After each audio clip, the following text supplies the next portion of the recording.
Halo, selamat sore. Balik lagi ke kamar Mbak Lupi. Hari ini hari yang istimewa karena aku punya tamu istimewa juga. Sosok beliau ini adalah seorang psychologist.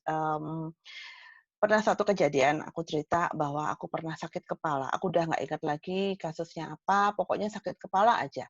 Dan udah minum obat, aku dari sakit mah atau dari hal-hal lain, nggak ada efeknya. Sampai aku ketemu dengan Mbak Ami, kita ketemu di Senayan, di area Senayan, Senayan City kalau nggak salah. Terus Mbak Ami cuma bilang, "Sini duduk." Terus Mbak Ami punya pendulum, diputar-putar di atas kepalaku, dan udah habis itu aku let go aja. Aku pikir, ya udahlah moga-moga hasil gitu. But I just realized, that night bahwa sakit kepalaku hilang. Sakit kepalaku hilang dan, buat aku tuh luar biasa banget, it never came back, the same symptom never came back. Di situ terus kita banyak ngobrol, ketertarikan kita tetap, terhadap, what do you call it, holistic, healing ya. Dan seperti profesi Mbak Ami, sebagai seorang psikologis, Mbak Ami banyak mengobati jiwa-jiwa yang sakit, tapi Mbak Ami juga, mempunyai ketertarikan dengan kristal dan ayo aku pengen ajak ngobrol. Hai Mbak Ami. Hai, hai Hai. Mbak Lubi, apa Hai Mbak kabar? Ami, baik. Thank you Mbak Ami udah mau jadi tamu aku. Mbak Ami, aku mau nih, Oke, sama-sama. Yes. banyak teman-teman ketika aku sharing sama mereka tentang konten di YouTube aku, ketika aku bringing up tentang crystal healing, itu mereka juga pengen tahu, "Oh ada ya such thing ya?" Gitu.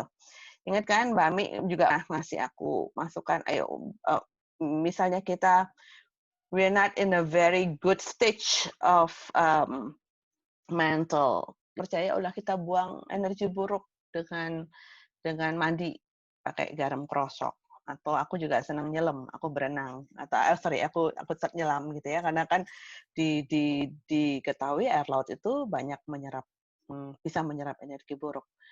Mbak Mi, cerita dong pengalaman Mi, apa yang Mbak Mi lakukan di luar your practice as a psychologist dengan hal yang commonly used by psychologists, tapi something yang coming from you, kami yang Mbak Ami sendiri gitu, yang I don't know, naturally given to you. Oke, mungkin saya awali dengan cerita saya kenapa kok pertama kali saya tertarik dengan yang namanya kristal. Itu bermula ketika saya ketemu dengan seseorang, dan seseorang itu sebetulnya apa ya? Kami sama-sama relawan karena waktu itu saya pernah bantu di panti asuhan. Nah, saya cerita waktu itu ke dia. Saya namanya Mbak Rosari. Si Mbak Rosa itu entah kenapa kok saya cerita ke dia. Mbak Rosa, saya itu ya setiap kali habis melakukan konseling atau terapi, itu rasanya seperti dilolosi. Tahu dilolosi? Ya, Tulang-tulangku tuh rasanya wah lemes banget. capek banget kayak habis maraton. Capek banget, betul. Padahal saya juga sudah mencoba untuk apa ya, ketika konseling itu kan saya harus dalam kondisi siap. Sure. Itu nggak mungkin kita akan membantu orang lain kalau kita sendiri kondisinya tidak siap. Rasanya sudah siap, tapi kenapa kok begitu selesai rasanya capeknya bukan main. Nah, akhirnya dia waktu itu menyarankan untuk menggunakan, oh Mbak Ami kalau kayak gitu kamu pakai aja crystal quartz. Namanya clear quartz, sorry. Kayak apa Mbak Mi? Nah, clear quartz seperti apa waktu itu saya nggak tahu itu bentuknya seperti apa. Apakah seperti Swarovski? Aku bilang gitu. Bukan Mbak, namanya clear quartz. Oke. Nanti gini deh aku bilang, tolong ya kalau suatu ketika kamu senggang, aku tolong diantarkan. Dan ternyata sampai detik ini dia tidak pernah mengantarkanku. Soalnya bisa jalan sendiri. Yang penting dia kasih tahu. Itu dia. Nah, suatu ketika saya jalan-jalan ke suatu supermarket dan di sana ada kucing yang begini-begini. Nah, Masuklah saya ke toko itu dan saya tanya, Mbak punya clear quartz? Nah, dengan gagah perkasa saya bertanya dan dia menjawab, ada Bu. Oh ya, seperti apa? Seolah-olah aku udah mengerti. Padahal saya belum mengerti. Mau tahu barangnya seperti apa? Ini dia. Oh Ini my adalah clear God. quartz. Sebentar. Nah, ini dia. Ya Oke, kan? oke. So, itu clear quartz pertamanya Mbak Mi yang dibeli di toko itu. Ya, ini adalah kristal pertama yang saya punya. Ya, sejak saya pakai ini, saya merasa bahwa oke, itu sehari itu 3 klien saya memang sampai sekarang membatasi maksimal untuk konseling itu bisa enteng aja tuh, selesai konseling ya sudah biasa-biasa aja. Gitu. Nah, terus saya punya kristal saya kedua adalah ini. Ini namanya, kelihatan? Ya, ya. Apa Ya, itu? ini namanya black agates. Oh, Nah, black black agates. agates ini adalah fungsinya adalah untuk, katanya ya, untuk menghindarkan dari energi negatif. Sedangkan kalau ini membuat kita netral dan jernih sehingga pikiran kita menjadi jernih. Akhirnya saya punya kristal-kristal yang lain. Banyak deh, ini kristal-kristal saya yang lain. Nah, tuh, kita Mbak. Mbak, Dan kristal kan nggak murah loh, karena banyak yang bohongan juga kan. Orang tuh kan banyak yang ngomongnya kristal, tahu-tahu cuma plastik, masakan. Iya, betul. Ya memang untuk membeli ini ya mesti pinter-pinter juga sih. Sampai suatu ketika saya kedatangan tamu dari Las Vegas. Ya. Waktu itu kegiatannya itu namanya Friendship Force. Jadi kita jadi host untuk menerima tamu-tamu dari luar. Kok ya lucu, tamu itu datang, kemudian ketika dia pulang dia ngasihkan kenangan karena memang rupanya tradisinya adalah tukar menukar kenang-kenangan. Dan tahukah apa kenang-kenangan apa yang dia berikan kepadaku? Ini Mbak. Ini namanya, ini kelihatan? Ya. Apa tuh, batu apa? Ini namanya red jasper. Oh, wow. Saya juga tidak tahu kenapa kok dia ngasih kenang-kenangan batu ini. Kan nggak semua orang tertarik gitu loh. Dan nggak semua orang ngasih kenang-kenangan batu. Betul. Betul sekali. Ya mungkin inilah yang namanya energi tarik-menarik sehingga ya orang itu datang tahu apa yang saya perlukan. Nah, ada banyak jenis batu dan akhirnya saya belajarnya semuanya otodidak, Mbak. Yes. Baca-baca buku-buku ya mengenai gemstone, terus mengenai ada yang buku yang namanya Crystal Bible, dari situ memang disebutkan kristal ini itu gunanya apa. Banyaklah aneka rupa lah. Tapi justru akhir-akhir ini ya saya bisa dibilang kayaknya malah sejak WFH jangan-jangan ya. Sejak WFH itu saya malah justru jarang menggunakan kristal-kristal ini. Saya tidak tahu apakah karena saya jarang pergi. Karena dulu saya setiap kali pergi mesti saya pakai. Ya, karena Mbak Mi pergi kan jadi nggak pakai. Gelangnya kan selalu pakai macam-macam tuh, ya kan? Sekarang karena jarang pergi, maka tidak saya pakai. Tapi ajaibnya adalah konseling kan tetap jalan, meskipun konselingnya secara online. Dan rasanya sekarang saya tanpa menggunakan kristal-kristal ini oke, nggak apa-apa. Dan rasanya sudah tidak diloroti lagi. Saya tidak tahu apakah karena saya sudah tidak memakainya itu ataukah karena mereka itu embedded denganku. Sehingga maybe that Mbak, karena sudah terjadi bertahun-tahun, they have become part of you. Ya kan? Apalagi Mbak Mi kan makainya kan cukup tekun. terus-terusan gitu kan. Berarti kan ketika kita adalah bagian dari alam kan sangat wajar ketika kita memang akhirnya channeling dengan alam lewat benda-benda alam itu, bukan? Ini udah lama, jujur aja saya udah lama nggak buka ini nih. Setelah ini ku buka, ini jangan-jangan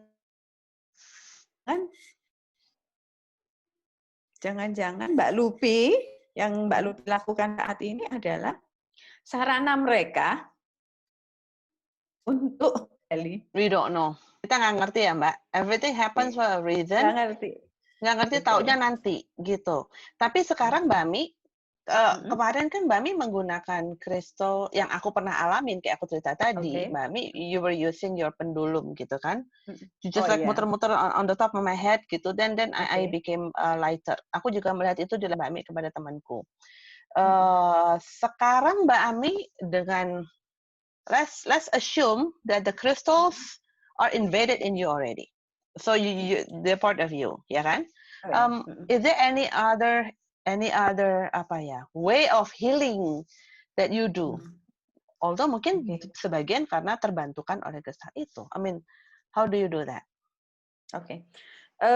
Kalau untuk pendulum itu kadang-kadang memang masih saya pakai. Tunjukin dong, Mbak, pendulumnya. Pendulum. Kan pendulumnya aku punya banyak pendulum, macam-macam ya. Nih pendulum yang pertama. Praktek pendulum deh. Praktek pendulum. Kita pertanyaan kan pendulum itu kan orang suka nggak percaya bahwa pendulum itu kan digerakkan oleh hati lewat tangan, karena tangan sama sekali tidak bergerak. Coba Mbak Ami agak turun sedikit. Ini sebentar ya. Ini pendulumku ini yang terbuat dari clear quartz. Aku masih punya yang lain, Mbak. Sebentar. Untuk pendulum pun aku punya beberapa. Ini kece loh, kece banget. Tuh, gitu ya. Dan kece itu kayaknya aku yang paling suka. Ada lagi satu lagi yang memang andalanku pertama. Rada-rada India gitu. Aduh, kok ini? Oh, ini dia. Ini adalah smoky quartz. Smoky quartz ya. Dan bentuknya gitu ya, bentuknya seperti ini. Ya. Dan ini sempat pecah, Mbak. Lihat ujungnya. Kelihatan? Iya. Ujungnya pecah ini karena waktu itu tak pakai untuk menterapi teman yang dia itu punya kemampuan untuk sebagai pendoa. Jadi dia itu seringkali kalau ngomong kayak gini jadi rotok, mungkin kesannya jadi klenik ya, Mbak. Enggak. Ya, itu kan sesuatu yang kita belum paham, belum klinik ya, Mbak. Betul. Jadi mungkin orang lain melihatnya kok ini klinik gitu, tapi ternyata setelah Mbak Lupi pernah ngasih buku saya tentang misi jiwa itu, ingat?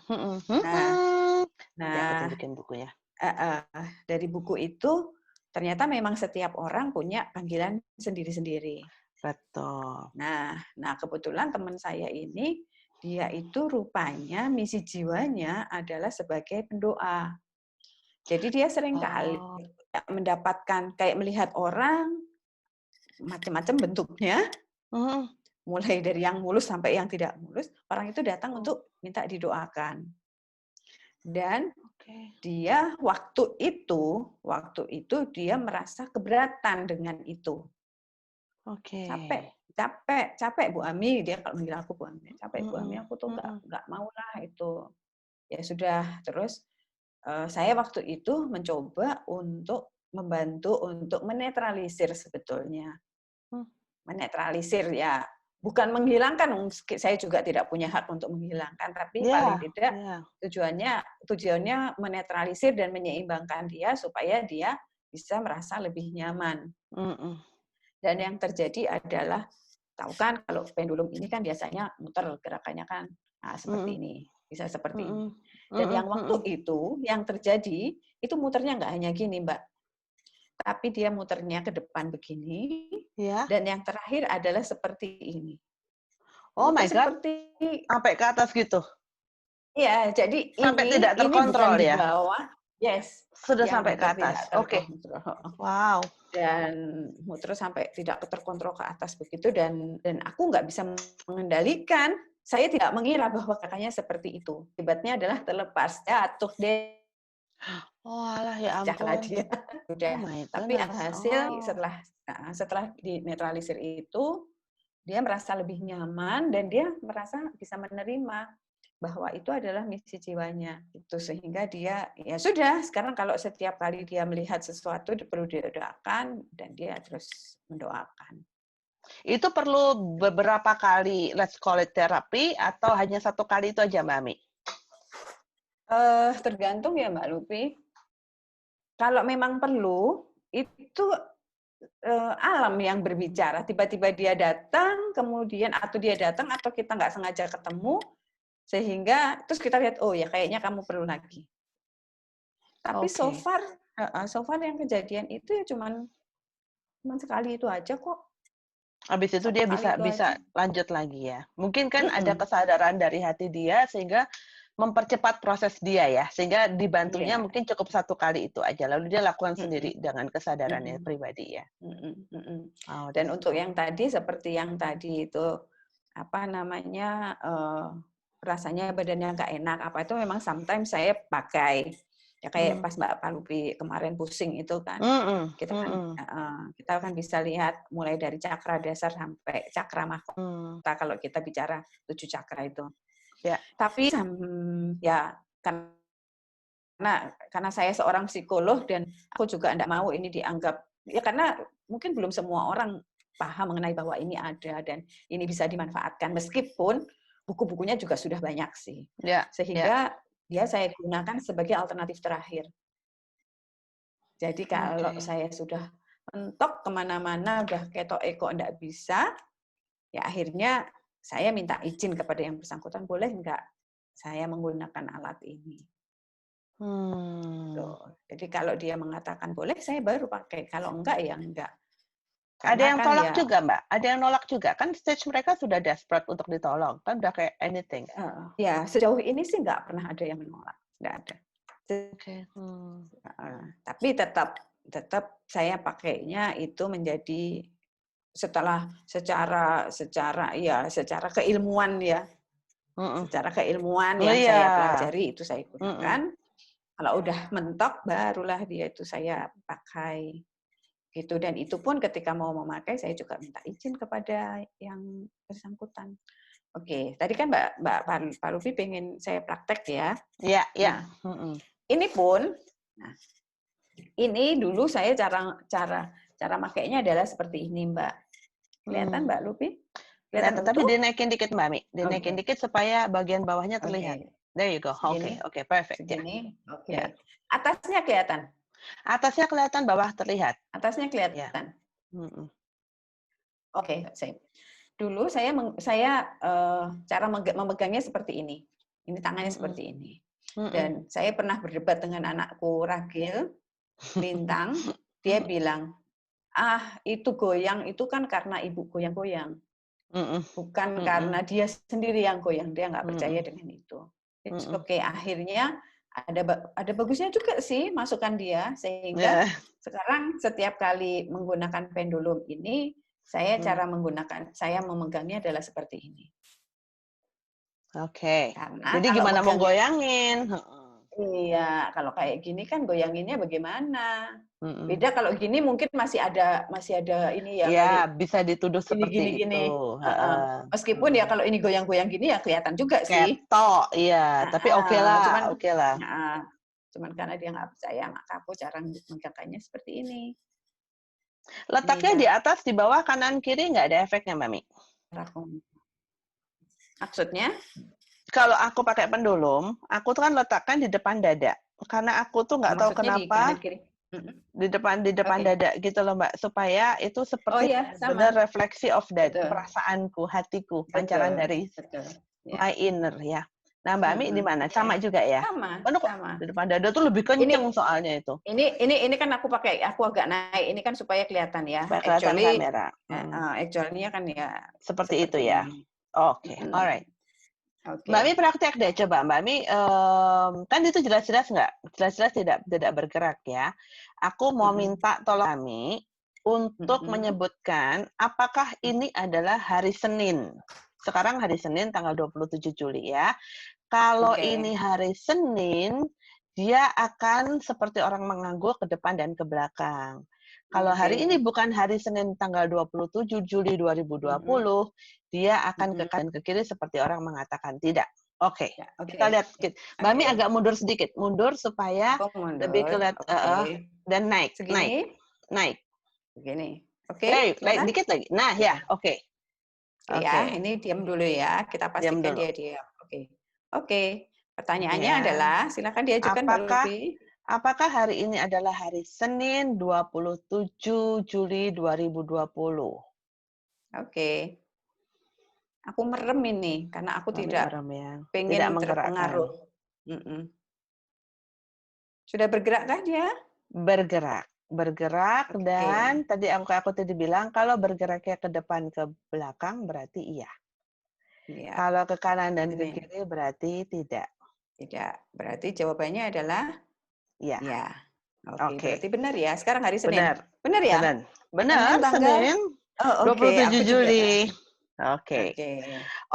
Pertanyaannya, apakah hari ini bukan hari Senin tanggal 27 Juli 2020? Exactly. Apakah hari ini bukan hari Senin tanggal 27 Juli 2020?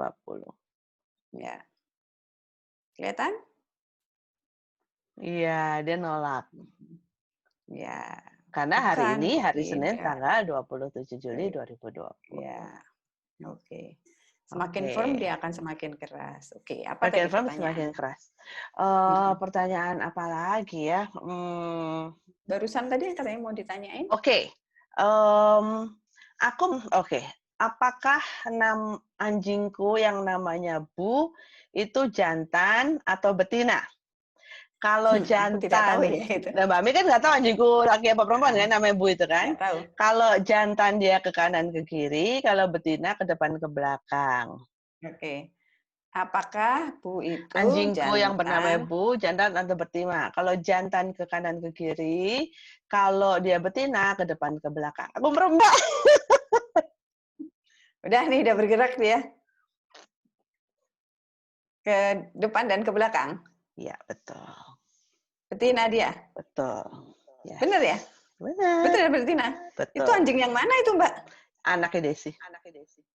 Oh. Nah, itu tuh hal-hal kayak gitu yang kita pakai dengan pendulum ya, Mbak ya. Oke, aku belum berkenalan ya dengan si Bu ya. Ya, nanti kenalan di rumah panggung. Nanti kita kenalan. Oh, aku tidak tahu itu si Bu itu. Taunya Desi. Kalau Desi jelas betina. Desi beres lah kalau Desi jelas. Namanya juga Desi. Kalau Bu nggak tahu. Oke. Nah, namanya Bu itu ini ya. Apa unisex laki nggak perempuan ya kan? Unisex. Oke. Unisex. Oke. Mbak Mi, sekarang Mbak Mi, aku pernah dengar Mbak Mi juga tentang apa Mbak? Kinesiologi yang Mbak Mi juga bisa praktekkan. Ceritain dong Mbak tentang itu. Oke, nah sekarang memang saya lebih banyak praktek dengan kinesiologi. Nah, konseling dengan kinesiologi itu lebih banyak dengan menggunakan tes otot. Tes otot itu caranya adalah seperti ini. Tangan, wah susah ya. Tangan kita menjulur ke depan. Menjulur ke depan begini. Atau itu agak rendah gitu, dan kemudian nanti tugas saya adalah menekan. Nah, menekan tangan itu ke bawah. Dan klien tugasnya adalah menahan tekanan itu. Nah, ini sebetulnya konseling kinesiologi ini karena tes otot itu, jadi konsepnya adalah bahwa memori kita itu yang mula-mula saya pikir memori atau ingatan kita itu hanya ada di otak. Tapi ternyata memori kita itu tidak hanya di otak, tetapi juga ada di seluruh tubuh kita. Dan itu juga tersimpan di dalam otot-otot kita. Sehingga kita melalui tes otot itu bisa mengakses alam bawah sadar.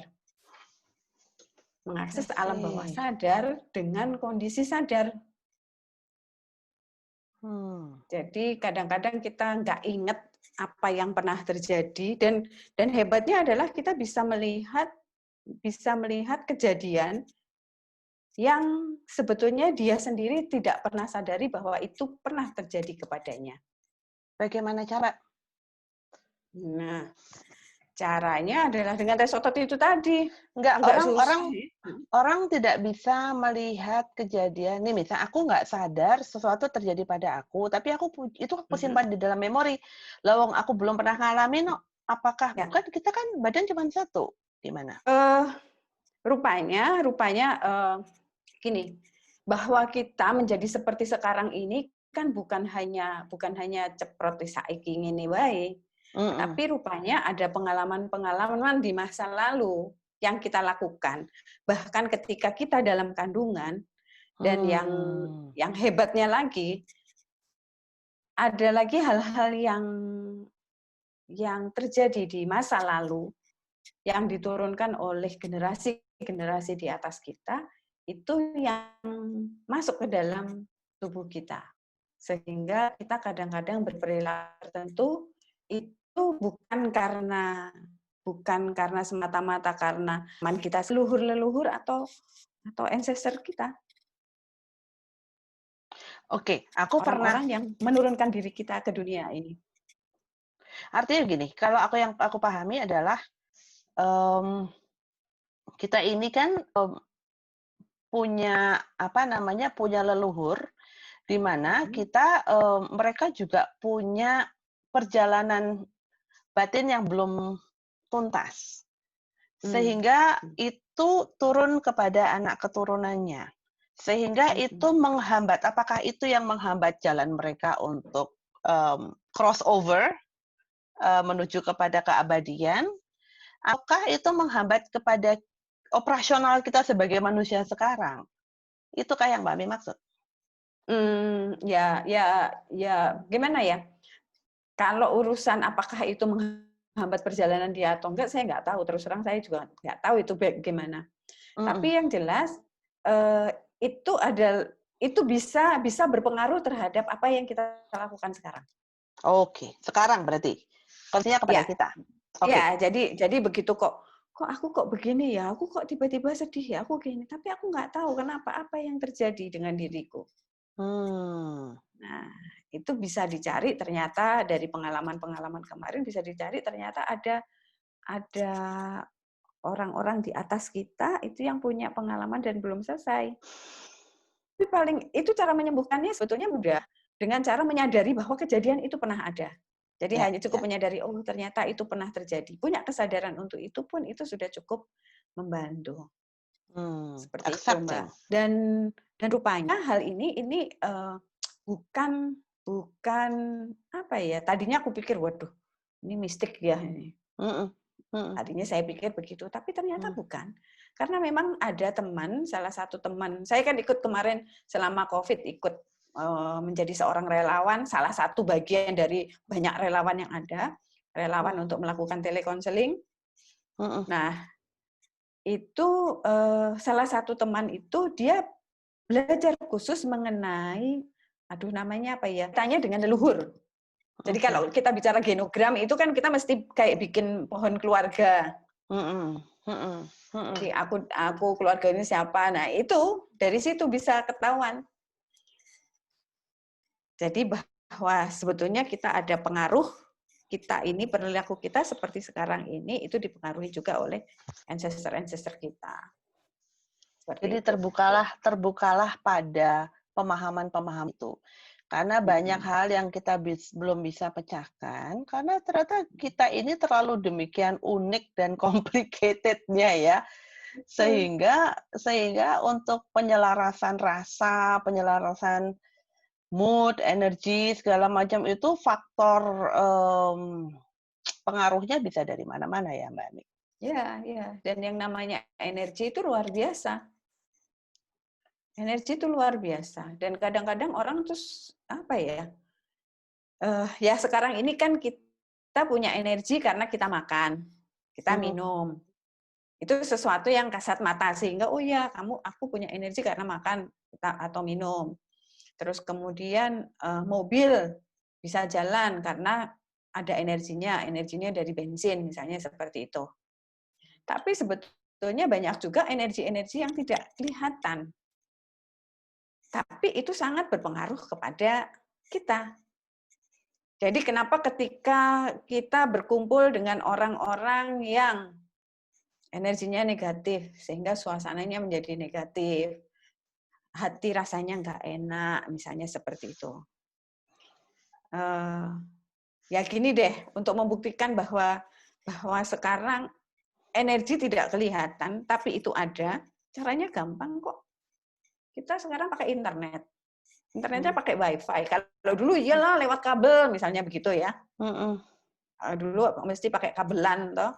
Oh iya, energinya dari kabelan, disalurkan lewat kabel.